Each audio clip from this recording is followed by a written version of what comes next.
Nick Hart from Backstreet Boys. Shout out to Boy Band Break. It's Chris Kirkpatrick here. Shout out to your podcast, Boy Band Break. Everybody, this is Howie D, and I'm listening to Boy Band Break. Hi, Ashley Parker Angel here. Huge shout out to the Boy Band Break podcast. This is Brad from LFO, and you are listening to Boy Band Break. Hey, what's up? This is Jacob. It's Dan. What's up? It's Trevor. And it's Eric Michael, and it's time for Boy Band Break, baby. Let's go! Bam, bam, bam, bam, bam.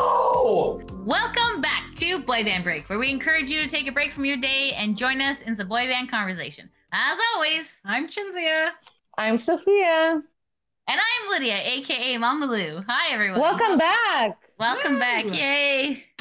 So if you're tuning in waiting for part 2 of the Joey Mac show, you're going to have to come back next week because, spoiler alert, new album alert come through this week. Sorry we did not get it in time for Sunday, so that is why it's a week It released on the Saturday, but we were very busy. On the Friday. But we were very busy. We had a busy weekend. So. We were at a clothing swap in Guelph.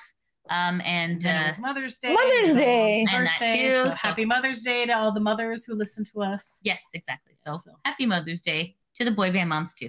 And the boy band moms. Thank you for birthing children that are so handsome and talented. I don't know. I got nothing. Yeah. Okay. Thank you. I'm just getting a visual of like Justin Timberlake's mom, and I'm like, ah. Okay. Thank you for that. You're welcome. Okay. Cool. Anyways, let's continue on to today's topic of discussion. What are we going to be talking about, guys? Well, my friends, the new album is called the new album for what? Well, I'm going to ask you. Who do you think? Well, you obviously know because you all listen, but all of you not who were not listening, the new album is called The Album by Jonas Brothers. Oh my God, another Jonas Brothers album. Yes. Joe Bros have come back with a vengeance. They have. And they're going on tour as well. Fun times ahead. Oh shoot, I was gonna look that up too. Okay, we'll talk about that later. But or do we want to talk about that right now? Right now. Okay. Sure. So, let us pull up the Jonas. I'm gonna move this microphone so that you can type. Jonas Brothers.com. Oh, I was like, ooh, she's not putting in a space. Share this tab instead. All right. Sophia, can you see the Jonas Brother thing? Yes. I don't know why I'm dramatically holding my hand up. Very simple. It's exciting. So here's the Jonas Brothers. Their album is called The Album. This is the cover of it. They are standing in a desert of some sort in front of a screen. Is it like one normally uses as a background for taking pictures, but it's actually showing the back. Yeah, it's I don't know if it's just kind of like a fuck you society thing. I'm very confused. But instead of just posing in front of the mountains, or posing with that, it's like maybe it's to make us think. Why do they do it like this? That's true. Yeah, that could be outdoors. And we got our buddy Nick Jonas wearing some leather pants, red leather pants, red or brownish leather pants, and a black t-shirt, all fierce. We got sleeves. Papa Kevin over there with his black pants and striped dress shirt. He's doing the hot thing that guys do, but because it's him, I'm like it's like pulling down the sleeves. Like that's usually like. Maybe you hate Kevin. Maybe I hate Kevin. Wow. I don't know. Maybe I do. Love you, Kev. You know what? To be honest, they remind me of of Hanson. Like he's like he's like the Isaac of the group. Okay. You know. Did you hate Hanson? No, I hated Isaac. I like Taylor Hanson, and that kind of makes sense because. Well, they are brothers. They're Americans, yes. And then we have Joe over there. I guess Kevin is the one doesn't do much, so I can see why maybe you don't like him. Kevin does a lot. He does a lot. Just doesn't he really does. sing as much as he really does others. a lot. Yeah, but just I don't know. What does he do? I'm just kidding. No, he's singing and all that. Anyways, all right. These instruments. Okay. Okay, that's that one. Which one's that one? And then we got I'm just kidding. Joe. Joe, I like that one. Joe is wearing black pants, Joe black is like the t-shirt. Taylor Hanson of. Is he or is Nick? Joe or Nick the one that you always get confused and you have to look them up? She gets confused every single time. It's Joe. I like Joe. Do you? I don't know. Is that the one on the right? Yes. So he is wearing a plaid jacket, very outdoorsy with his dress pants. So. You're looking up to the sky, confused. Yes. Same, buddy. Same. He's got some good hair going on there, I would say. So. Yeah. So this is the album. That has nothing to do with anything. You were talking about the tour. So let's get to the tour. So here it is. So they announced their album and they launched their tour, and the tour is called 5 Albums, One Night, Jonas Brothers. What? Woo! So what the prequel to this is that was it March, Sophia? I think it was March. Yeah, March. They ended up doing a show. They did 5 shows in New York City. I want to say Hammerstein Ballroom, but I could be wrong. I don't know. We didn't get tickets. Broadway. It was a smaller venue, probably like 1,500 people or whatever per night. But it sold out immediately. And each night, what they did is they did the entire album. So one album, and they would do so they have 5 albums out now. So they did all of them. Each night they did all the songs. So I was like, man, that's a lot of songs. Then I started actually looking at the Jonas Brothers discography, if you will. I'm going to share this tab instead. I just want to say sorry. There's people laughing outside of my apartment. That's okay. We can barely hear it. It's okay. Okay. Just wanted to mention it just in case. Hold on. Sorry, just scrolling through things, trying to find here we go. So their first album, 1, 2, 3, 4, 5. Wait a minute. Now the album is 6. Are there 6 albums? Or one? They're saying that this might be the 7th album. Okay, let's go to the main discography page. It was very interesting on Twitter. They were like, "Oh yes, it's 6 albums," but then in the comments you read like it could possibly 7 albums. Well, okay, so they have live albums. Does that so music from the 3D. So that doesn't count as Does part it of count? the thing. So according to this, they have music from the 3D concert experience, live, Walmart sound check, and then live. And then they have soundtracks for Camp Rock, Jonas LA. Oh, they do. Good. Okay. What? Camp Rock 2, The Final Jam, and then some compilation album, music from Chasing Happiness, video albums, whatever. As for their you were video albums, fast. Okay. whatever, these are not that Okay. important. So I'm Okay. moving back up to the main discography. Okay. So from here, there's studio albums. Okay. Okay. It's About Time. So that was released August 8th, 2006. Hit number 91 on the US charts and did not chart anywhere else. Then Jonas Brothers came out August 7th of 2007, and that hit number 5 in the US. And then Canada got to number 10 and whatever. A little bit longer came out August 12th, 2008. That hit number 1 in the US. In Canada, it also hit number 1. And number 2 in Italy, guys. So there you go. Ooh la la. 3 in Spain. Lines, Vines, and Trying Times was June 16th, 2009. Hit number 1 in US, Canada, and Spain. And then Happiness. So that's when they took a break, was after that one. So then they came back 10 years later in 2019, almost to the date, June 7th, 2019. So Happiness Begins hit number 1 in US and Canada, and number 2 in the UK. And then this album came out May 12th, 2023. And so far it's only been out about a week. So it doesn't have it has not registered the award. The week yet. Yes. So there you go. As of the time we're recording this, it has not registered yet. Happiness Begins was such a good album. Happiness Begins was great. For sure, Yes. definitely. I'm wondering if maybe they don't count It's About Time. Maybe that's why it's saying only 5 albums Maybe. instead of 6. I'm not really sure. Maybe it's kind of like maybe when Backstreet came out, they had certain songs that were on the Red album, and then because they also claim they have 10 albums, or they say they have 9 albums, or it's a very confusing. Right, because the US got Backstreet's Back, where it was a combination of the Red album and then the other album. Yeah. So I have not actually gone in to look at these, but they could be different albums. No, they're different songs. Sorry. I don't know. You're muttering. I don't know. They are claiming the tour is 5 albums, 1 night. So I'm assuming Maybe because the first album didn't do as good as the other ones, they're like, okay, we won't worry about that one. Maybe. I don't know. If I you're have no Jonas idea. Brothers friends, tell us which album is not included.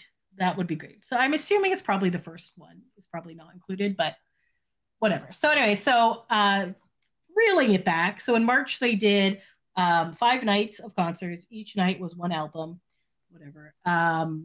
And then I was like, man, that's a lot of songs. That's a long album. Then I was looking at their album lengths. They're actually kind of short. They are short. They are anywhere between 30 minutes and 45 minutes. And I was like, oh. Yeah, their songs are like between 2.5 to like 3 minutes long.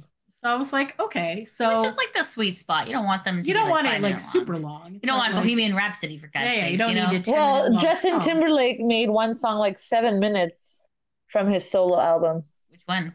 I don't know because I don't. Oh right, yeah, sorry. The one, "Sexy Love Sounds" or whatever. Oh yeah. What goes around comes around. That song was like almost, I think, 7 or 9 minutes. Jesus. Wow. Okay. They obviously condensed it for radio, but yeah. So short, sweet, and to the point. Very good, Jono. Jono. Okay. Anyway, so Jonas Brothers is coming out with this concert. It starts on August 12th. 5 albums, 1 night. So my question is, are they playing every single song off these 5 albums, or are they just taking songs from each of the album, which makes sense, right? I don't know. I think it's taking songs from each of the albums. Because I feel like to sing every single song is a bit crazy. But isn't Taylor Swift kind of doing something like that?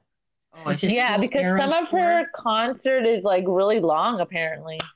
Yikes. So I did the math, and if Joe Bros played all the songs from all the albums, it would end up being like 3.5 hours long. Good which Lord. Seems like a long concert for them, because most concerts are about 2 hours-ish. I feel like that would kill your voice. About 45 minutes. Yeah, like after a couple hours, your voice is like and especially scratchy a little bit, every right? night.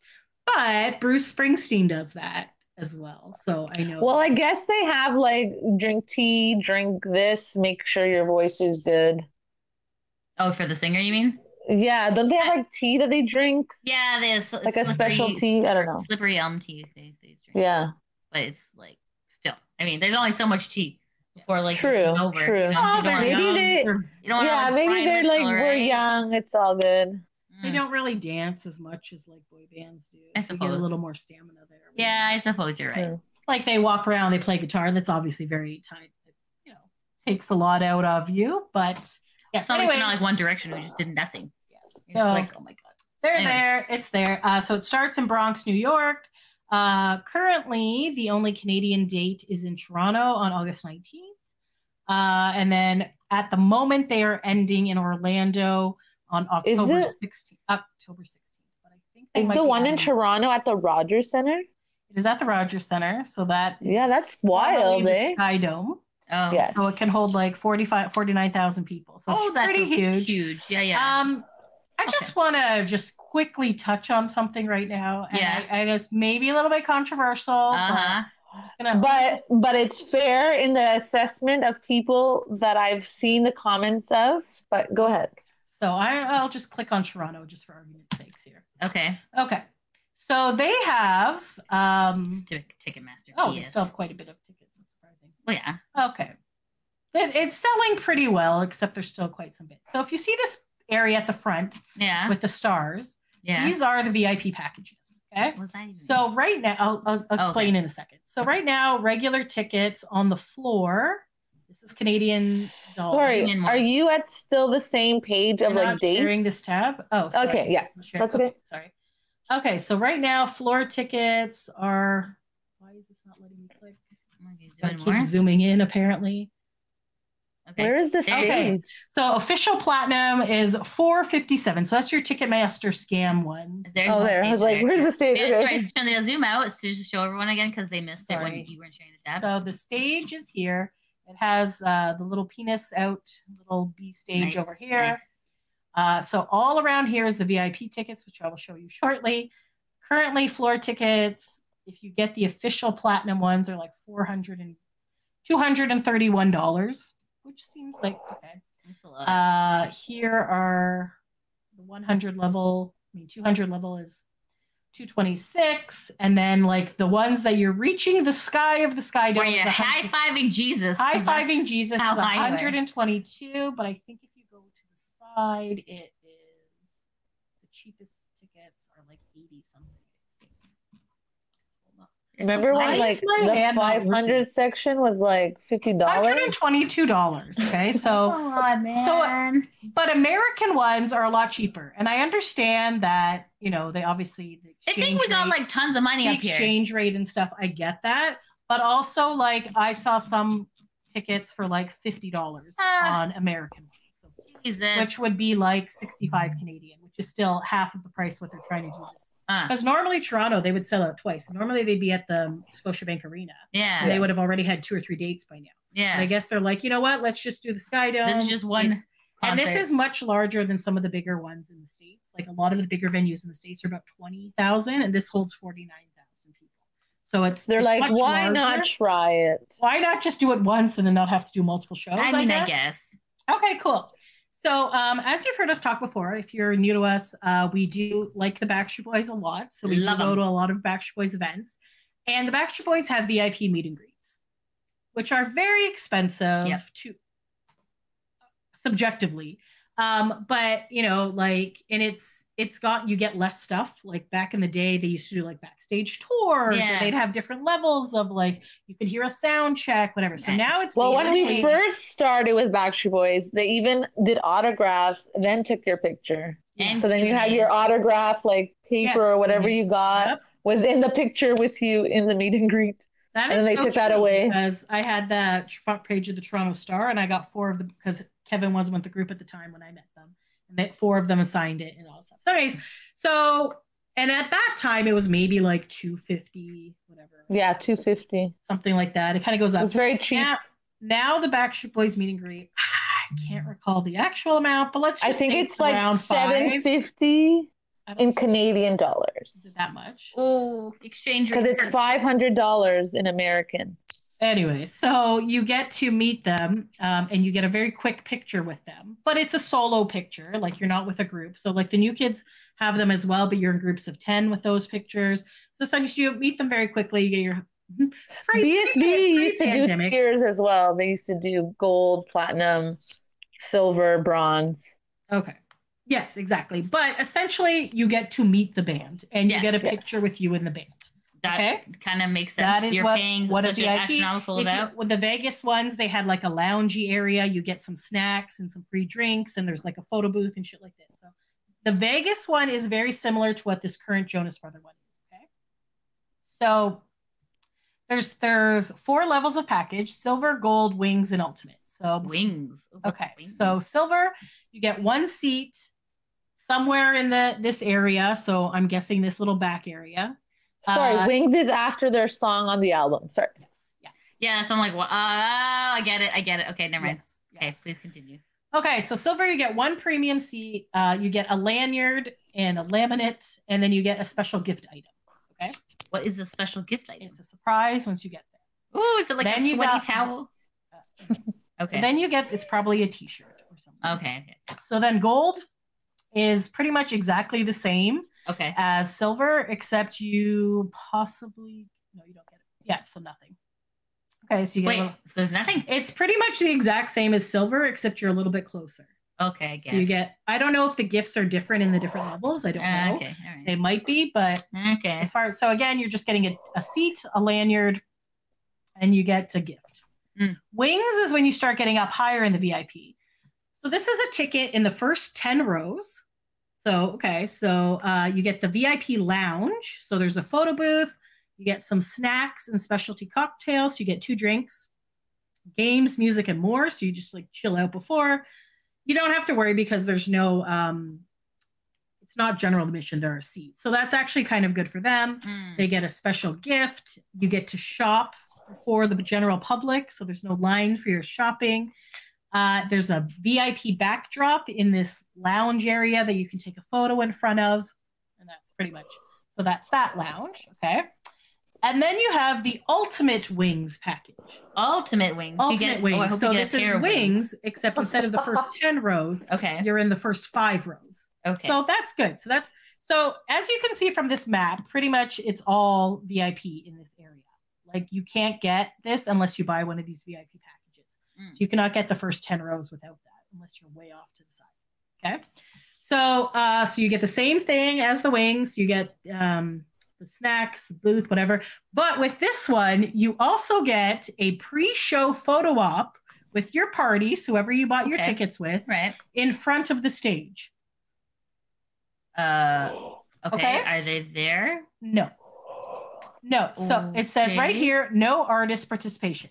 Okay, so what the hell? So how much do you think these things cost? Based on the fact that we saw that tickets were about $250 to $300. For just I don't know. Did you already? If you already looked, you can't check. You can't. No, I didn't look. No. Okay. So for the cheaper one, where you just get a ticket and a lanyard, so these ones back here. Does anybody want to guess? Oh, can we? So which? So this is the silver package. I'm gonna say a 400. Okay. 548. Oh, wow. Okay. For which row? That was silver. 30. So that is for 31st row. So you're 31 rows back. You're paying that much. To compare, this non-VIP one in that section is it's official platinum, so it's more. It's $664. So that's the Ticketmaster scalping. That's not real pricing. Them so much. Ticketmaster is garbage. Bunch of dicks. Okay, so this is comparable in the next section. It's about $300. So you're essentially paying an extra $250 for this lanyard to be slightly closer. Wow. Okay. Oh my God. Yeah. Sign my ass up. Yes. So that was silver, right? Yeah. So gold. Silver. So gold should be in the back here. Gold is $665. So that is right in line with this little B stage. I mean, I guess. That's wild. So yeah, so this is for Toronto, so it will vary for your show. Your show will be cheaper because it's going to be in US dollars and not as scammy, but $665. Okay, so the closest you can get with the gold, and again, all you're getting is a lanyard. You don't even get the party for $665. Okay. Now we're going to move up to wings. Okay. So wings is within the first 10 rows. So what are we guessing that's? I'm going to guess at least 800. Okay. You're going 800? 950. 950. Okay. That's still gold. Wings is $900. Man, what? I'm like close. So we're both a little close. Okay, so you're paying $900 for this little party and all this stuff. So, and with the Toronto show, the wings does go, like it says first 10 rows, but this is like the first 6 rows. So you do get, oh no, that's still 7. Hold on 1 second. So the first 7 rows in Toronto is considered regular wings. Okay. So for front row and up to row 5, that is your magical ultimate wings package. So wings is 900. How much do you think ultimate wings is? I think 1,500. 1,200. Okay. Drum roll, please. 1,500. 1,166. So you're paying almost $1,200. You're paying almost an additional $300 to take a picture with the stage. The stage. That sucks. There was no artist there. There was no stupid. Jonas best friend on stage with you. It is just you and your buddy is taking a picture in front of the. And I don't even know if you even get to go on the stage or if you're literally standing in front of it. Oh, which you are going to do when you are front row of the. Like, okay, yes, you are front row of the concert. Like, I get that. You do have that, but does that not seem like a lot of extra money to literally take a picture of the stage? Yes. It does. Because, like, if I'm going to save myself... Or it is, sorry. So it's the first 2 rows. So, okay. So if you would like... So here's a tip for you. If you would like to do the lounge and all the fun stuff, but you would like to save yourself $300, you can get third row tickets in your case. So, and they'll still be able to see you from the third row. So there you go. But anyways, that's wild. I just feel like that kind of puts things into perspective a little bit.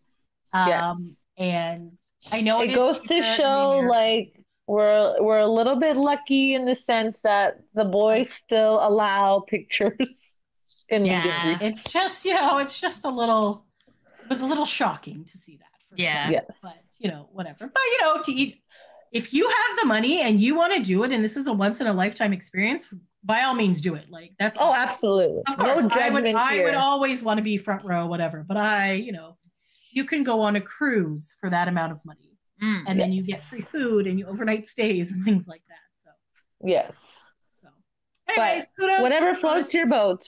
And you never know, because closer to the date, if those tickets have not sold, they might make them cheaper. Or sometimes what they do is they take away like the VIP part and make them regular tickets, and then they are a bit cheaper there. So definitely keep an eye out, especially if you want to go to Toronto. There's tons available so there you go. But anyways, let's get started on the actual album review. Oh, isn't there also something called a verified fan? They had the verified fan pre-sale, and people are like, "This is wild. Why are they doing like this?" And then I was like, we're lucky that the Backstreet Boys don't do this either. Maybe they will, maybe they won't. But I hope they do not. The verified fan, you could only sign up for one show. So for people who like to go to multiple shows, you had to either strategize with your buddies and like, okay, you pick Nashville, you pick Toronto, I'll pick the New York, and then we'll do that and hope you get in.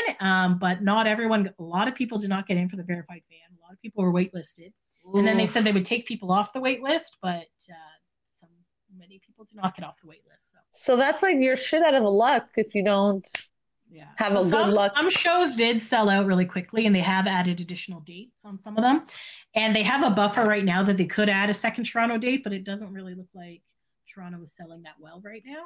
Like it is and it isn't. It's just such a large arena to fill. So yeah, I feel like if it was at Scotiabank Arena, it would probably be like sold out. If it was at Scotiabank Arena, it would already been. And I'm sorry, like we went and saw. Were you there? Maybe when we saw NSYNC at the Skydome way back in the day.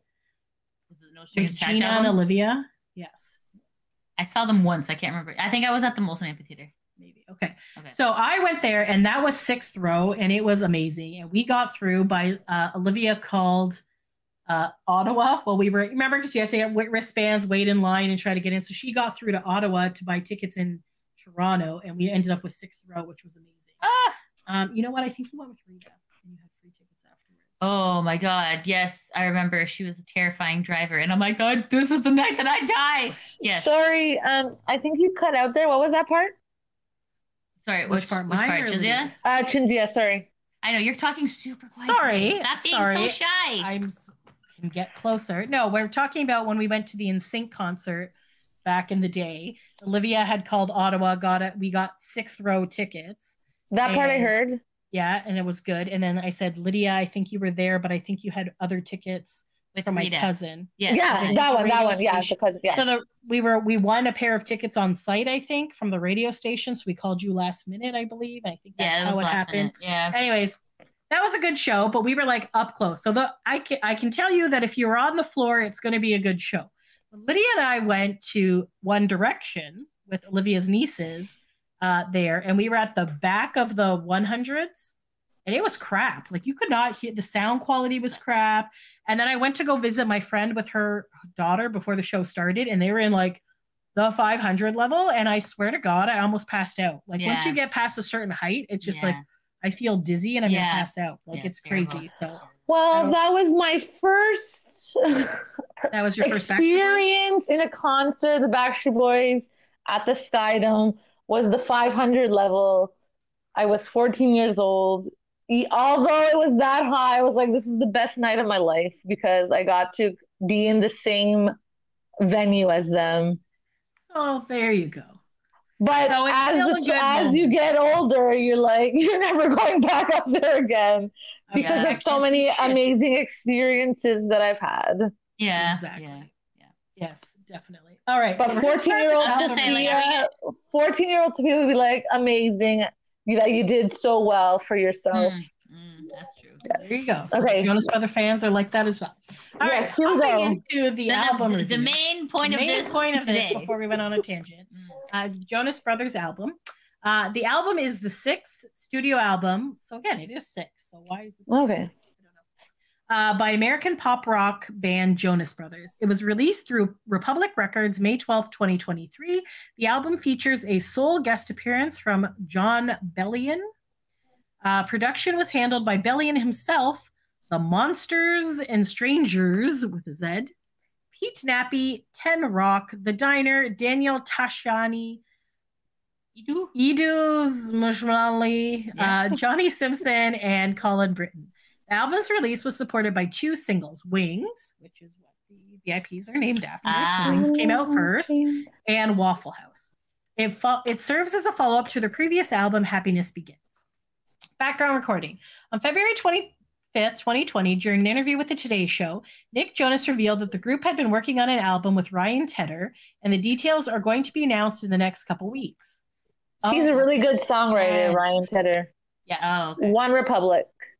Oh, interesting. I didn't know that. Right? He also, he did some stuff for... Stop whispering. He did some stuff for some Canadian artists on this one show that we had that I cannot remember the name of right now. And he wrote one song for Backstreet Boys, I believe, as well. He co-wrote a song. It's not coming to my head at this point. If I am not mistaken, he's also the one that, I guess he was working with Lance. Lance was trying to sell him as like an artist, and they're like, nah, a white guy solo artist is not going to work out. So tell that to Justin Bieber, okay? And Timberlake. And Timberlake. So anyway, so he's a talented songwriter producer. Anyways, the details are going to be announced in the next couple of weeks, hinting that What a Man Gotta Do, a single they had released the previous month, would serve as the potential lead single for it. On September 23rd, 2022, so this is 2 years later, the group posted a picture of Nick, Joe, and Kevin Jonas in the recording studio with John Bellion, who was sitting at a piano, writing that they were in the process of creating the album, in which Joe also hinted at its completion. By January 13th, 2023, Nick appeared on the Kelly Clarkson's show, which he shared the album had been completed, and the Jonas Brothers were currently kind of in that planning moment with the campaign, the single, the album, all the things. Exactly 2 weeks later, Nick, Joe, and Kevin sat down with an interview with Variety, in which they revealed that the album included elements of 1970s pop and Americana, makes sense, and partly influenced by the Bee Gees, America, and the Doobie Brothers. Well, they also revealed the titles for a few songs from it: Wings, Montana Sky, Vacation Eyes, Little Bird, Waffle House. On January 29th, Joe teased a snippet of Wings through a video that showed him in the studio with both Nick and Kevin. The following day, all 3 brothers went on the Hollywood Walk of Fame, in which they announced that the album would be titled The Album and be released on May 5th. On February 22nd, the band announced that it had been delayed a week until May 12th. To promote the album, the band performed most of the track list of the yet unreleased album, along with some older hits, on March 18th, 2023. So that's what we're talking about. The 5th and last night of their Broadway residency.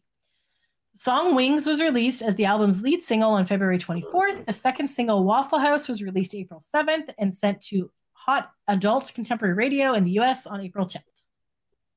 So far, the album has received mixed to positive reviews from music critics who have described it as enjoyable and timeless. Retro Pop magazine called the album timeless thanks to its plethora of influences from across the decades, while Page Six called it a short but sweet love letter to the Jonas Brothers' wives. Makes sense, yep. The Independent's Helen Brown said the album, at no point does the album push for edge or originality. Woo! But you better have the barbecue Grinch to deny its lovingly crafted feel-good vibe. But you'd have to be the barbecue Grinch. You'd have to be the barbecue Grinch, okay. Pure, safe, sonic ketchup. Okay. All right. That's an interesting way to put it. Yes, there you go. All right, so all tracks are co-written by Nick, Joe, and Kevin Jonas and Jonathan Bellion. Additional co-writers are listed below. All right, so shall we start with the first song? Let's do it. So you want to go me, you, Sophia, or me, Sophia, you? You, because you're talking, and then Sophia, then I'll go last. Okay. First song is Miracle. It is written by Jordan K. Johnson, Stephen Johnson, Alexander Izaquirdo, Pete Nappy, and Jason Cornett, and is produced by John Bellion, The Monsters and Strangers, Nappy, and Tim. Okay, so Miracle. Let me pull up my notes. Handy dandy notebook. Okay, so I said it sounded very 70s-ish. I also did not know they were saying Miracle until I looked up what the song was called. I said it was okay-ish. It was better the second time around. I like the do-do-do-do-do part. And they mentioned the word supernatural, which I don't know. That's what I got there. Sophia, what do you got? I put not bad, and I also put I like the you do part. That's all. All right, and for me, first thought was, what the hell is this? And then, but I got very old-timey vibes from it. Sorry, I'm cut off in the little thing. Do I want me to scooch over more? Okay. Can I just say? Yes. This album, I thought was going to be an only 2-song album. And then I listened to it a few times and I was like, okay, it's a 4-song album. Okay. And then I was like, I miss Happiness Begins. That album was fantastic. Yeah, it really was. Yeah. I feel like anytime there's a new album, the first few times you listen, you're not really like, well, you don't know the songs, right? Yeah. So I feel like, so again, take everything with a grain of salt. True. But, I don't know. I just felt like Happiness Begins was really good. Maybe because we saw the documentary and we like went through the process. Yeah, that's true. I don't know. For sure. Sorry, go ahead. All good. All right. Next song is Montana Sky, sorry. So in it, they talk about Montana skies and Georgia sunsets. You're the one walking in my head. I said it's very catchy and it gets stuck in my head. Oh. I did put a star on this one. I like this one. Wow. Oh, sorry. I forgot to do the writers. Oh my goodness. Jordan Johnson, Stephen Johnson, Nappy Cornett, Gregory Hine, James Gutch. Produced by Bellion, The Monsters and Strangers, Nappy, and Ten Rock. Okay. Yes. They actually produced every single song. So oh no, they didn't. Never mind. Okay, continue on. Do your thing. Sophia, what do you think of Montana Sky? I put okay song. That's not it. That's all. Okay. For me, I said, I like this one. Very easy to listen to. Good vibes. Good vibes. All right. Sounds good. All right. Up next is Wings, written by Jordan Johnson, Stephen Johnson, Nappy Cornett, Clyde Lawrence, Jordan Cohen, and produced by Bellion, Monsters and Strangers, Nappy, Ten Rock, and The Diner. Okay. I said it starts off very like urethral, like heavenly-ish. I don't know. Then I said it was very short. I think it's only like 2 minutes and 20 seconds or something. Stop whispering into your hand. I think it was only, it says right there, it's only 1 minute and 58 seconds. So it's a very short song. And I said it was nice. I don't know. So this is their first single to promote the album. I really liked it. I thought it was catchy. I like the when you give me love, I feel it. And then there was and then another part of the song is you are the wings, I need to fly away. It was you. So some really nice song lyrics. I give it a thumbs up. Yeah, good. I wrote it's okay. It's a power ballad kinda. Like rocking out at the grocery store. Oh wow. I don't know, man. I don't know. Okay. Yeah. All right, awesome. So next up is Sail Away, also written by Jordan Johnson, Stephen Johnson, Nappy Cornett, Michael Pollock, and Callie Lehman. Produced by Bellion, Monsters and Strangers, Nappy, and Ten Rock. I wrote, okay, I just have to say that I feel like I'm getting a little old, as we all are. What? And I've been to many. What a way to start. I've been to a lot of concerts. I don't wear protective hearing things. And then I feel like a lot of this album, I was like, what? What are they saying? Like mumbling and shit. So I had to actually look up the lyrics on most of them. But especially in this one, because I was like, is this in English? Like, is this even English? Like, what are they saying? I don't know, man. Yeah. So I looked up the lyrics, and the lyric that I got stuck on was transdibrolactical. Oh, yeah. And I was like, what the fuck? So I went to Google and went to go define what it meant. And I would just first of all like to say that it didn't, when I tried to find transcendentical, it came up with transcendentalism first. So I don't know what the hell that is. That's the thing. So I will explain to you what it is. It is a noun. Oh. It says an idealistic, philosophical, and social movement which developed in New England around 1836 in reaction to rationalism, influenced by Romanticism, Platonicism and Catania philosophy, it taught that divinity pervades all nature and humanity, and its members held progressive views on feminism and communal living. Ralph Waldo Emerson and Henry David Thoreau were central figures. Part 2 is a system developed by Immanuel Kant based on the idea that in order to understand nature of reality, one must first examine and analyze the reasoning process which governs the nature of experience.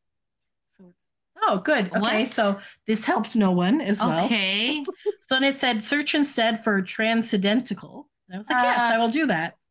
And then it asked me, did you mean transcendentalism? And it only had 2 things. One was the Jonas Brothers album, and one was a tweet by a girl named Alyssa Nicole. And it said, my jaw honestly dropped when I heard the word transcendental in Sail Away, laughing my ass off like I know they do not know what that word means. Yeah. So, Right? Yeah. I was like, so thank you for Alyssa Nicole. What the for saying hell? For saying what we are thinking hell because are we you don't know talking what that means. Yeah. Yeah. So, like, I feel like perhaps you took a bunch of drugs in a desert and came up with this like word. Oh, yes, blah, blah, blah. Anyways, then it also said, leave the mental need to just let go. I had no idea what the hell I heard, but that's not what I heard. And I was like, I need the mental. I'm like, what the fuck are you saying? I was like, have I lost my hearing? I don't know what's going on. Yeah. I'm very confused. And then after that part, then it was like, come sail away, away. That part was nice. Kind of reminded me of, I believe, Tayo Cruz. Yeah. Like, break your heart. Okay. Yeah. It kind of reminded me of that. Okay. So I said it was a nice beat, and there was some nice repeating at the end, but I was thoroughly confused by the beginning. So I mean, you weren't alone, clearly. That is fair, because I also was like, I don't know what this means. I'm learning new words, but not at really, least. I guess I'm like, at least you could pronounce it. I guess. I don't think know. I could. No, I don't. No, I did. I don't know what the hell. Sorry for butchering that word, English language. No worries. Good. I wrote, not a fan of this song. The end was the best part of the song. I liked Sail Away, Sail Away, Sail Away. Yeah, that part was good. That was nice. Yeah. All right. So I wrote, it's a good boating song. Yes. Easy listening, not bad. Is this their hippie phase? Is what I wrote. Well, I feel like they're kind of going through a whole 70s, 80s thing on this album. So I did read an article saying that they're trying to they experimented more with this album. Yeah. So this is probably why. All right. Sure. I mean, you need to experience. You need to keep a balance of what made you famous and maybe pepper in some things. Yes. When a whole album is the experiment But this isn't like drastically different from them. It's not like this is like heavy metal music. I mean, I or guess. like country or something. It's just I guess so. A little bit weird, but anyways, not bad. Okay, so next up, Americana. Jordan Johnson, Stephen Johnson, Alexander Izquierdo, Nappy, and Jason Cornett were the writers. Was the writers, and the producers, Bellion, Monsters and Strangers, Nappy, and Ten Rock. So I put, it kind of starts off a little like singer-songwritery. Then it name drops Jay-Z and James Dean. And then it says, if your mama don't care about it, we're going to get home when we get home. So I feel like this is kind of like talking about kind of like back to like the old school days where you could just hang out with your buddies and like your mom was not a helicopter parent and you were allowed to do whatever. And when the sun came down, then you would get home type thing. That's how I kind of took it. I feel like it's like, oh, like a slice of Americana, like, you know, back in the day when you could just hang out and do things and play with your friends and stuff. I don't know if that's right, but that's how I interpreted it. All right. So yeah, I feel like that's fair. I kind of interpreted the same way. But I also did not really like this song. I put not bad. I don't know if that's like good or bad, but not bad. It's not bad. Yeah. So for me, for Americana, I wrote very psychedelic sounding. Is that an electric flute? Oh yeah, there was a weird sound in there at one point. What am I listening to? Yeah, no, valid. It's just, I mean, I don't mind it. I mean, there's like thousands of instruments on this planet, but I was just not expecting that one. Yes. No, makes sense. Yep. Fair. All right. Next up is Celebrate with an exclamation mark. This is written by Jordan Johnson, Stephen Johnson, Alexander Zuguerto, Pete Nappy, Jason Cornett, and Michael Pollock. And is produced by Bellion, Monsters and Strangers, Nappy, and Ten Rock. So for Celebrate, I wrote fun song with an exclamation mark.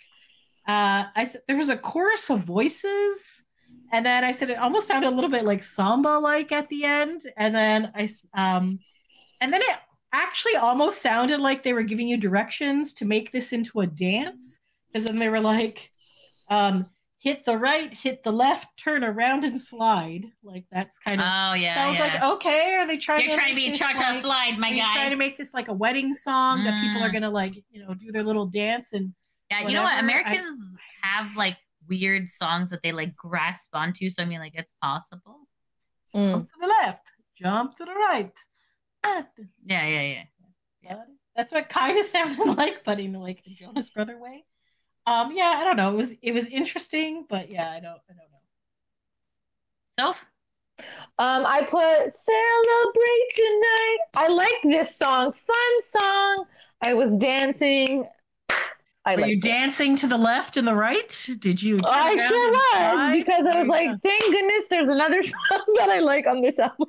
Yeah, no, it was good. It was good. Yeah. I did like how they sounded out Celebrate. It was like Celebrate Tonight. Like all like one word. They said it like really quickly. It was like good. It's almost like Celebrate Good Time. No, it's not that song. It's not that song. No, I'm just saying like how you did like, celebrate. They like celebrate tonight. Like celebrate. They said it like all one. Celebrate tonight. And like it's pretty good. It's a nice hype song. But then they said something called "Hit the Lebna." I'm like, what's hit the No, Lebna? they did not. They said hit the left. Hit not the right, Lebna. Okay, that makes turn around sense. and slide. Oh, you're right. This is your dance. This is why you have to look up the lyrics, because like, I felt that I was having hearing Lebna? loss. Lebna is a really delicious like a dip, it's like right? a dip. It's That's a what I Mediterranean thought. one that's like garlicky, I think. And I'm like, yeah, let's hit the Lebna, Yogurt? I guess. Yeah, celebrate with the Well, Lebna. That's a party food. Dips are always party You foods. betcha. That is not what they sing, Nope. but why not? God bless them. God bless them. All right. Moving along, we have now come to the second single of the album, Waffle House. It is written by Pete Nappy, Jason Cornett, Daniel Tashian, Ido Zmishnali. I'm so sorry for fucking up your name. Johnny Simpson and Hein, and is produced by Bellion, Nappy, Ten Rock, Tashin, and Mishmali. What? Please try to say this word. Is the Z silent? No, you pronounced it at the beginning very well. Zmishlani? Yeah, Zmishlani. There you go. There you got it. You got it. Waffle House. Okay, anyways, this is the autobiographical song. Okay. They're talking about having deep conversations at the Waffle House, headstrong father, determined mother. They tried to kill each other, but it was always love. So it's like talking about how earlier on in their career, they would have these like gigs, and they had mentioned this, we had mentioned this previously as well, is that because they were underage, they would perform, but they couldn't go anywhere. They couldn't go to a club afterwards or anything. So pretty much the only thing open is the Waffle House. So then they would go to the Waffle House as a family and like eat a late dinner and like chat about things and figure things out. And then because there's all the headstrong people in the family, everyone's kind of fighting, but in the end, it all kind of worked out. Mm-hmm. I would like to know how Frankie felt during this time. Oh, Was yeah. he like a little baby at this time? I can't remember how. I don't know. Probably. Yeah. So did he come on tour with them, or was he always dropped off with a course babysitter? No, he came on tour with them. Okay. I think. I don't know. I wasn't there. I was not there. But anyways, I like it. It's a catchy song. It's like upbeat. I'm sad that the music video does not have like Waffle House like in it, but I feel like you'd have to pay money or whatever. I feel like they're getting enough free publicity with the Waffle House thing. Yeah, Waffle House is very popular nowadays. Also, they had a really cute promotion before this happened when you were streaming it, and then you could check in every day, and it would come out with like a Waffle House receipt. And it would That was your cute. price was like how long you had listened to all the songs. Oh, cute. So it was like a very cute way to stream the thing. I thought it was Yeah, it was nice. I like a lot that. of good marketing behind this. So yes. Cute. All Yeah, right, they did a Sophia. good job with that song. I love this song. It's great, catchy. I love the song lyrics. No, don't get stressed. It's gonna get figured out. Oh, deep conversations at the Waffle House. Headstrong father and a determined mother. Oh, it's why some nights we try to kill each other. You know, it's always love. Beautiful. Like, how can you not sing along to that? That's beautiful. Catchy. It is very catchy. Mm-hmm. Yes, another song that I enjoyed. I was like, thank the Lord. Yeah, this one I actually like too. I actually started this one. I was like, okay, this is Me actually too. good. I personally love the Waffle House, like the actual I restaurant. love the shredded Yeah. So good. hash browns. If you have an opportunity, go. It's delicious. Anyways, but okay, here's my no notes on the song. I said, I saw the music video. The song isn't bad. I really wish they actually went to the Waffle House. And then I said, and then I like that line too that you mentioned, the headstrong father and the determined mother. That is a very cool line. So yeah, overall, good song.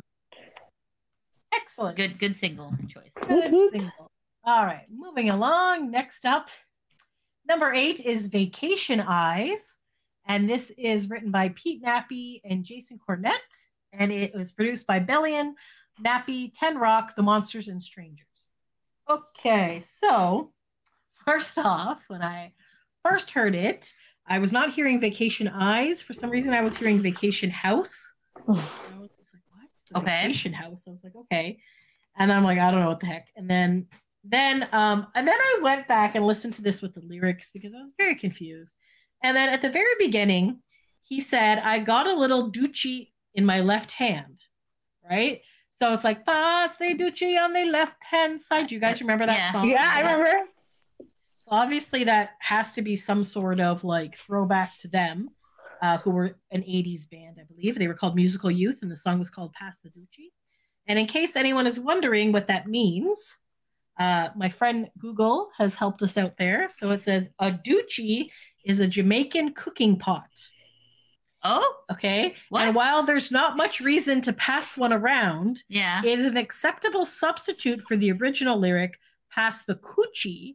And coochie is Jamaican slang for pot that holds marijuana. That's what I thought. Like a pot. Yeah, yeah. So like when this other band came out, they were like children. So I'm seeing so yeah, I believe that this man has had some Ducci when writing a lot of these songs, but I digress. So anyways, then I realized, oh, okay, so the song is about not having to be on vacation to still be in love with this girl, right? Because, vacation romances and things like that, or, you're in a tropical place and there's sand and all stuff, and it's like, whatever. But he's like, even when he's at home, he sees her, it's like they're on vacation and it's wonderful. Still in love with her. Okay. That is my interpretation of the song. So yes. So, yeah. So Kevin didn't write this song. Oh. Kevin Jonas? No, it didn't say on there. No, it said they wrote all of the songs. Wait. Okay. Yeah, I'm getting it. Nick, Joe, and Kevin. Oh, okay. Sorry. Maybe I didn't hear that part. You're right. All tracks are co-written. You're right. And Jonathan Bellion guy. Okay. Sorry. Please continue, Soph. I heard the song and then I was like, oh, this is a nice song. And then I looked up an article about it. And it said that Kevin wrote this song about Danielle as they met when both of their families were on vacation in the Bahamas. So the love story started in 2007 until now. Every time they see each other, it's just sparks are flying continuously. So it's like when they first met, they're still in love. Yes. That's cute. That's a very cute thing. Good job, I thought it was Kevin. a nice song. Yeah, I thought it was a nice song. Adorable. I love it. So are you saying that if we go on vacation, we might meet a celebrity and then we can marry them? Is that what you're saying? Listen, I've gone on multiple vacations and I've never met anyone at all. I think it's really honestly just the movies and this is like, it doesn't happen to anybody, but apparently celebrities. Well, if anybody would like to go on vacation to a tropical destination at the end of September, you can go with O-Town, Chris from NSYNC, Ryan Cabrera, the dude from LFO. So most of them are married, but I feel like there's a couple of O-Town members that are still single. Maybe you might fall in love on the Pop 2000 beach thing that they're vacation. There you go, guys. Yeah. Make an investment. If you want to date a boy bander, go to that. Buy some bikinis. Who knows? Man? Who knows? I'm like, and I kind of wonder, like, because do the Jonas Brothers and Danielle like have the same like wealth level? Is that why they ended up at the same resort? Probably. You know what I mean? Like, how did that Probably. happen? I don't know what her parents do. I thought she's like a hairdresser, isn't she? Possibly. I feel like they said that in the documentary. Yeah. And But what do her parents do? well, they probably do. Because I'm guessing her parents are the reason they went to this Bahamas. Do we and need? That's why they saw each other. Do we need rich parents in order to get to a rich resort? In order to meet a rich guy? In order for fame and romance?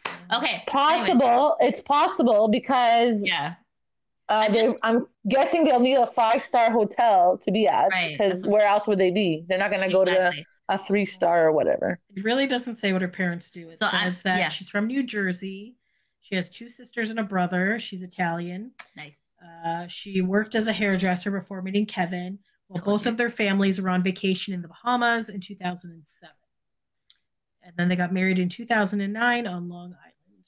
I don't know. Anyways, I'm just trying to make a blueprint for our viewers, okay? Yes. Because like marrying a boy bander is the ultimate goal, okay? This sounds like honestly a Hallmark movie. It could definitely be a Hallmark movie. There you go. They could be the new like Carlos Penavega and Alexa Penavega who do Hallmark movies and they're married and stuff. Kevin Boucher. And Danielle should make one of those. Yeah. They should. We should watch the Married to Jonas sometime because we haven't watched that yet. I'll add it. How many episodes is that? You know what? That's an excellent question. I feel like it was on for a while. It's an excellent question, but it's not. Yeah, it's nothing. Wait, let's circle back to we're on number 8 to Vacation Eyes. There was 2 seasons, so okay. All right, put it on the list. Yes, putting it on the list. I'm reading to you. Wait, I didn't even get to read my shit. Oh, okay. Okay, sorry. We're talking about Vacation Eyes. We're circling back. Okay, this gives off beach vacation vibes, like white linen dresses on the beach flowing in the wind. And I started, so I liked it. Oh, very nice. good. Very nice. All right, up number 9 is Summer in the Hamptons, written by Pete Nappy, Jason Cornett, Hein, Felicia Ferraro, and Alicia Knoll. And it's produced by Bellion, Nappy, and Tenrock. All right, so back to my notes here. So when I first heard it, I thought they were saying sex night summer in the Hamptons. Yeah, there is. Yeah, they don't say sex in night. They actually say sex like summer in the Hamptons. Oh, for God's sake. Okay. And then I was like, okay, they're fancy pants. Yeah, Excuse like me. shit. Okay. We go to the Hamptons. Oh my. We only have sex in the Hamptons. I like Hamptons stand up my ass. And then it was like champagne ocean, raw motion. And I go, so my thought of this, like, the guys are really horny on this album, eh? Like, a little bit. There's a lot of sex going on. There's a lot of vacation sex. Like, excuse us poor peasants who are at home working and not having fun times. And it's a more mature album. They've grown up so much. Yes, apparently. For those of us who are poor and not American or whatever, the Hamptons is like a fancy area in like the northeast-ish where a lot of celebrities go and they have like things, yacht parties and things. It's like a vacation home, no? Yes, in the Hamptons. Yeah, it's like where like Martha Stewart goes and all that. Yes, crap, and I right? believe the oh my God, what the hell was that movie? With Baby, Don't Put Baby in a Corner. Oh, Dirty yes. Dancing. Dirty Dancing. Like that takes place. Sorry, in my the phone Hamptons. is dead and my notes are on there. So No. my battery died. Please continue chatting. All right, Sophia, what is your thoughts on Summer in the Hamptons? Okay, this one is like, I don't know, kind of boring. It was very repetitive. Yeah, but I put not bad. Like, yes, could be better. You know what? While Lydia goes to find her phone, let me look up the lyrics. While Lydia goes to charge her phone, as I very slowly type here, the Hamptons. Oh, you're looking up where the Hamptons is? Oh, I guess I could do that in 2. Yes. Just for the people who are not Canadian. Well, I just wonder, like, why they go there. Like, who decided? Their parents? Probably. Okay, so let me just read you some of these lyrics while Lydia's phone gets a little bit of charge here. So it says, warm waterfalls stay falling on me. Your body takes me to some kind of place. Then it immediately jumps into sex in the Hamptons, like summer in the Hamptons. I'm deep inside your sand. What? A different kind of warmness. Oh, wow. It escalated very quickly. So it's gritty in there and dry. Wow, wow. My heart inside your hands, 1,000 wild horses. And then again, like sex like summer in the Hamptons. Ocean champagne, raw emotion, skies open wide, sex like summer in the Hamptons. And then it just repeats that part a lot. It just keeps going with the champagne ocean. So what exactly is a champagne ocean? Do you mean like you're drinking champagne in the ocean? Or does that actually mean something? I don't think it means much. I think he's just making stuff up. I feel like we're just analyzing it for no reason. It's a song from somebody else. Somebody else has a song called Champagne Ocean.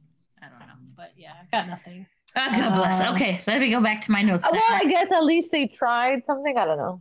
Yeah, there you go. Sex in the Hamptons. Enjoy your life. Like, listen, guys. I'm Mama Lou, right? And I love sexy content. This, not even like my...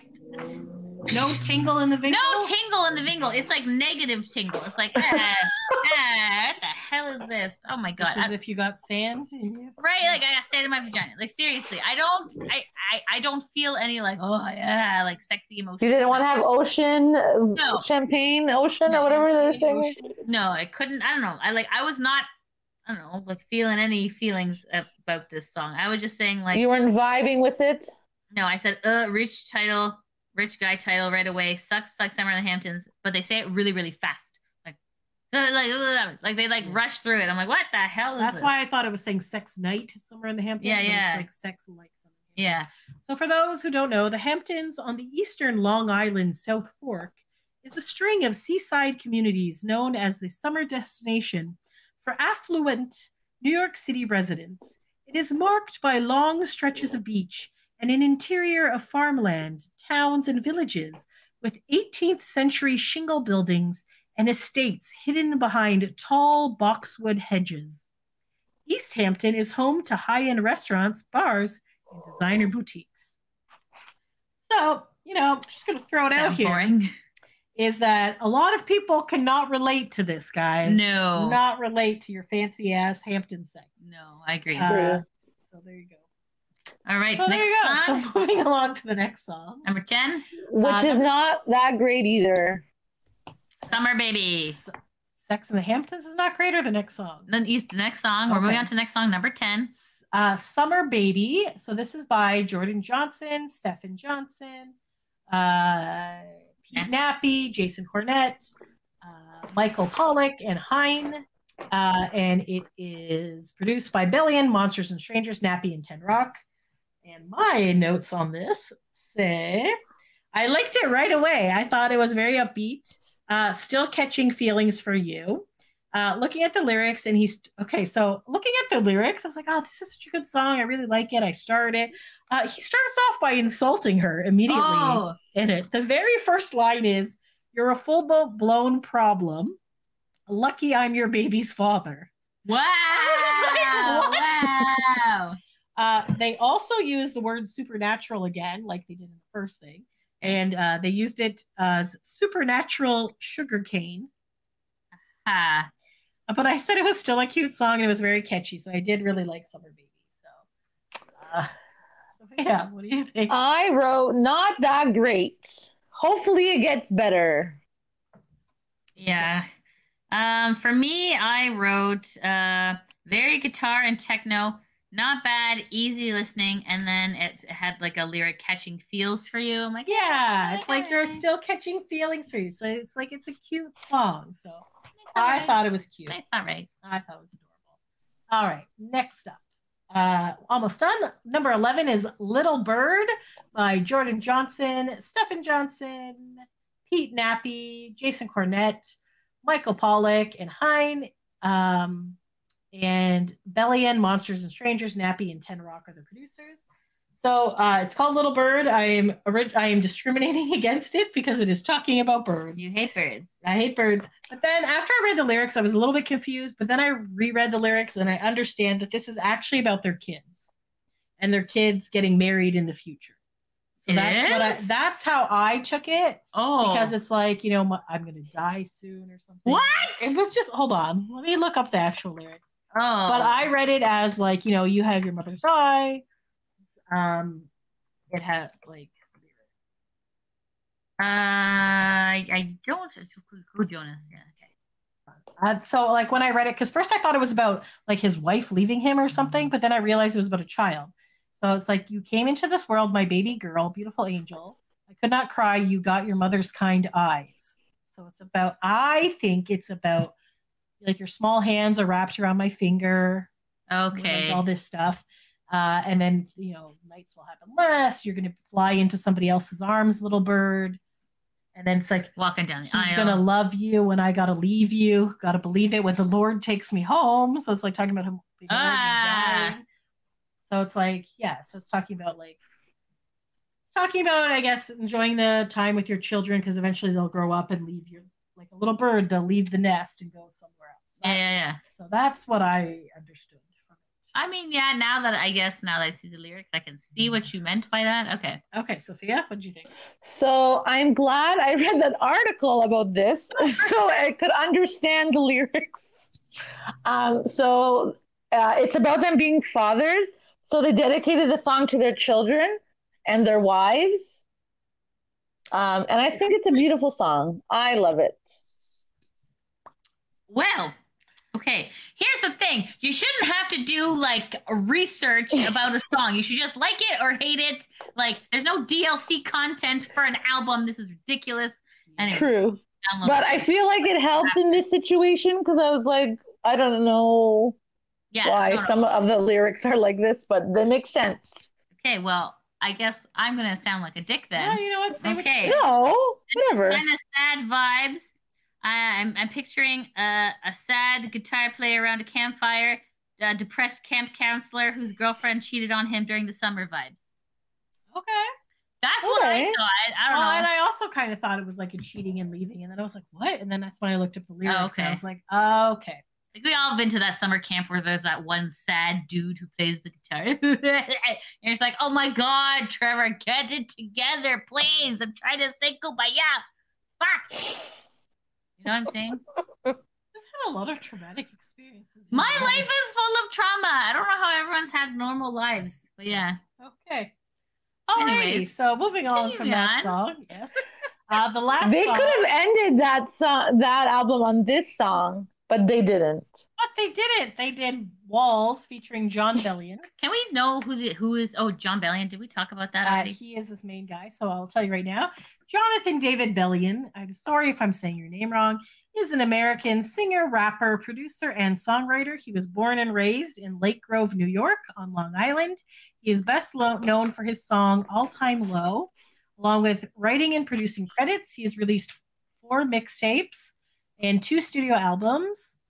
That's good. That's yeah, plenty. that's pretty much it. And that's what he looks like. Oh, say what his main song is. Am I sharing this page? Yes. Okay. Yeah. Yeah, it said the main song was that one song. He already said it. But I have never heard that song. Me neither. Okay. I haven't either.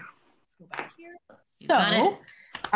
So this is, again, as all songs are written by all the Jonas Brothers and John Bellion. And Pete Nappy, Jason Cornett, Simpson is somewhere. I don't know what is Lawrence Cohen, Ferraro, Andrea Rosario, Douglas Davis, and then it was produced by Bellion, Nappy, Ten Rock, The Diner, Simpson, and Colin Britton. Okay, so I was listening to this song when I was driving. And it was a red light, and it started off nice. And then I stopped to right, it was a red light, so I went to go right, which I know, do not do that. And then I was trying to like inconspicuously type down a word, and then the light changed, and the guy behind me honked, and then I tried to take off, and then my car has nothing to do with anything. It was fine, nothing happened, but I was just like, it stressed me out. So anyways, I went to go listen to it, The first time I listened to it, I was like, what the fuck? The second time I listened to it, it started off nice. Then it gets to this bridge part with this John Bellion part. First of all, what the fuck does, because again, I had to look this up, levantante mean? And then it got weird and echoey and dramatic. And I said this was almost like I was like watching a musical. And I felt like this was like so then I had the car honked at me, whatever. I was very confused. It was just like very dramatic. Like, it's like you're singing this song now, this other voices come in and it's like, you know, building this crescendo and I could just pack like weirdos on stage, like, oh, we're switching a scene up and whatever. And I just felt like it would just end with like the stop and the black darkness and then move on to the next scene. Like it just seemed like a bizarrely dramatic musical. I didn't know what the heck was happening. So there you go. That's what I have for that one. So I don't know, guys. I put not bad. I was just like, oh my gosh, why did they end it with this song? Yeah. Because they're like crying. The walls are crying or something. I guess because like you're sad with Little Bird because it's like a beautiful song, right? And then you go to the next song and like they're trying to uplift you and make you like happy, I guess, because they're I don't know. In case you're wondering what levantante means, get up. Ah, okay. In what language? No clue. Apparently Italian. Wow. Oh. I did not know that. Get up, stand up, you know. Levity. Okay. Is he Italian? I have no. John Bellion. Does that sound Italian? He's in Jersey, right? So, yes. Okay. True. I actually like this song. Oh, it was. okay. Oh, sorry. It's okay. I started. So I was like, it was like the thing, the lyric, you make the walls cry. I'm like, the ending is very interesting. It sounds like they're yelling in a stadium. Like a good show is ending. It's a good ending show song, and I feel like that's probably what they're gonna in the concert. What they're gonna use to end, like on a crescendo. And then, yeah. And then screams. Yeah, woo! Yeah. I think that's kind of what their intention was. So I mean, regarding the musicality of the CD. Album. It makes sense to end this on like a high note, as if you're at a concert, as if it was like the final. It definitely sounded like there was a lot of voices in that area, and it was like shouting and things. Like just going on. Yeah. All right. Okay. All right. So top three, guys. What's your top three? Stop sharing. Okay. So. Should I go first? Yes. Sure. Oh, do you know? Sorry, you know? No, you go first. I don't think she knows. Okay. So go ahead. So. Okay, so I'm gonna go. Waffle House number 1. Celebrate number 2. That's a good one. And Vacation Eyes number 3, with honorable mention to Wings and Little Bird. So half the album. I know, right? All right. Like I said, it was like a 4-song album. For me, I liked. Let's see here. I'm gonna go with Waffle House first. Then Vacation Eyes, then Walls. All right. I'm going to actually go with Summer Baby first, then Waffle House, then Montana Skies. Montana Sky. Which originally I was like Montana and Georgia and stuff. And I was like, whatever. But then it actually grew on me and I really liked it and thought it was catchy. So very nice. So look at us. Look at us. See, Waffle House. We all like that one. Well, obviously they knew what they're leading off with. So good job on getting that as a single. Yeah. So, Waffle House. Well, guys, is there any other final thoughts you have about this album? All in all, it was an okay album. I still love Happiness Begins more than this one. I feel like it'll grow on us a little bit more if you listen to it a bit more, but there's not as many like banger hits, I feel. Yes. And I personally like a little more like upbeat stuff. More pop vibes. More pop, poppy, like fun. Yeah. Like Celebrate was a good one. This is very experimental. Like it was like, it was interesting. It wasn't like totally off brand, but it wasn't like, I don't know. It was like because again, the Jonas Brothers experiment. They experiment, and then they had their own as well. Yeah, the same similar song. Yeah, right. Exactly. And they're not really a traditional boy band. They're not like a 5-member singing dancing group. So they are a little more pop rock. So I guess it is kind of on their thing. I did like this better than the Hanson album. 100%. Which one? The last one. Well, The red, green, and whatever it's called, right? Oh yeah. Okay. So I feel like that's kind of a little more comparable because I feel like they're brothers. Yeah, if you're gonna compare the two, they're like more apples and apples. Yeah. So there you go. Yeah. Anyways, all good. All good good. job, Joe Bros. Keep plugging along and giving us content. So yes, keep giving us music and tours. Exactly. Let us know what you thought of this album in the comments below and tell us what your favorite song is, guys. And if you like what you see, hit that subscribe button and share. And we would really appreciate any donations on Ko-fi so we can go to more concerts. Okay, guys, thanks for taking a break with us. Until next time. Thanks for listening. Bye. Bye.